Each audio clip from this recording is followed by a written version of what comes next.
Viewers, welcome to another session of today's topic. I'll be discussing about the Graves' disease.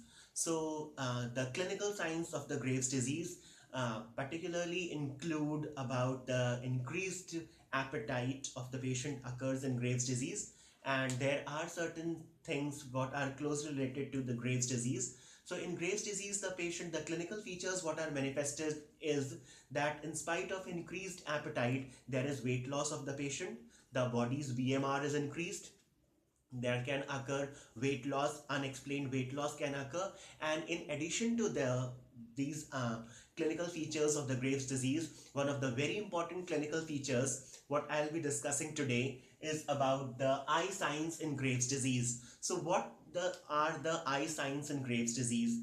So the eye signs in Graves' disease have been known by different names.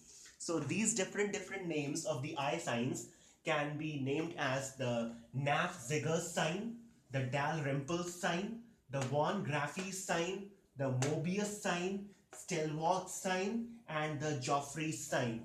So talking of the eye signs in Graves' disease, so the patient is going to have in hyperthyroidism, such features are manifested. So the eye signs, what we have will be discussing today is firstly is the Knapp-Zigger's sign. So Knapp-Zigger's sign in a broad term or in one word, it can be defined as in the form of an exophthalmos. So in this Knapp-Zigger's sign, the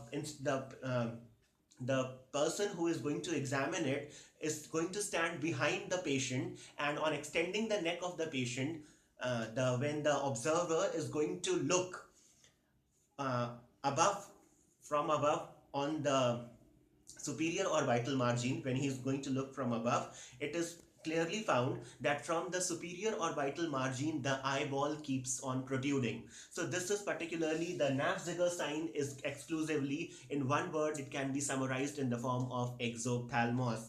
Now moving on to the Dalrymple sign. So the Dalrymple sign, the mnemonic or the short trick as to how we should not forget about what is the Dalrymple sign. So the Dalrymple sign is basically the words LR of the Dalrymple is going to correspond to the lid retraction.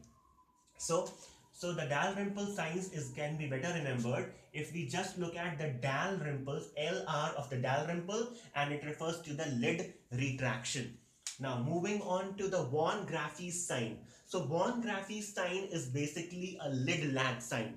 Alright, so von Graffy's sign is a lid lag sign, and it is basically the immobility of the upper eyelid on looking down. So when we ask the patient to look down, so the eyeball is going to move, but the eyelid, the upper eyelid is going to remain immobile. It is all because this sign is known as the von Graffy's sign. Moving on to the Mobius sign. Mobius sign is actually the inability of both the eyeballs to converge. So the eyeballs are not going to converge. So this is about the Mobius sign, and this Mobius sign is basically occurring due to the lymphocytic infiltration of the inferior rectus and the inferior oblique muscles. So it is another form of the sign what is seen in the Graves' disease. Now moving on to the Stellwach sign. So the Stellwach sign, it is the first sign what is observed in Graves' disease, and in this Stellwach sign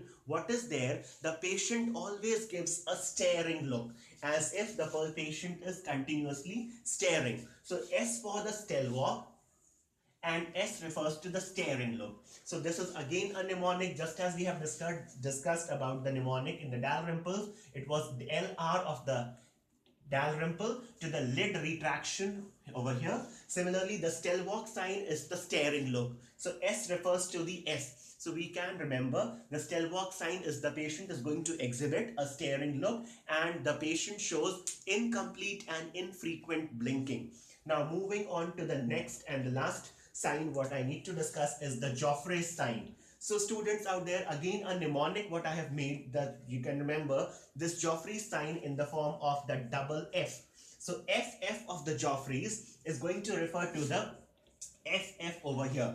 That is, the facial folds are absent in the Joffrey sign. So whenever the patient frowns or whenever he is angry, the facial folds what are formed in the normal anger, when the patient is in anger, so these facial folds are absent. That is, the absence of wrinkling on the forehead can occur. So the Joffrey sign is all referring to the FF of the Joffreys is going to refer to the facial folds are absent and the wrinkling is absent on the forehead.